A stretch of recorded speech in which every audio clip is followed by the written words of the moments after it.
Singpass update address, how to update address in Singpass.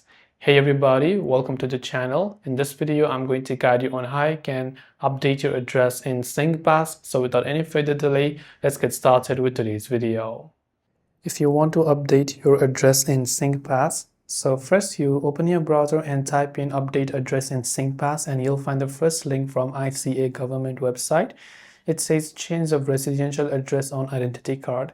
So if you go over here, you'll find a couple of instructions. So first of all IC or identity card holders, including Singapore citizens and permanent residents who are residing overseas, are required to report a challenge of residential address within 28 days of moving into a new, which is local or overseas residence.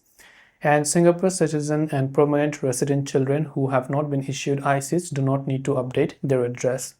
So if you want to apply for it, of course, you tap on this procedure option and you will see first that you have to log in with your e-service. So you can tap on this e-service link with your Singpass and select your preferred language and other options. You will receive IC as a mail containing a 6-digit PIN at your new residential address. So you can just go through all this process yourself, and once done, you'll have successfully went ahead and then updated your residential address on Singpass.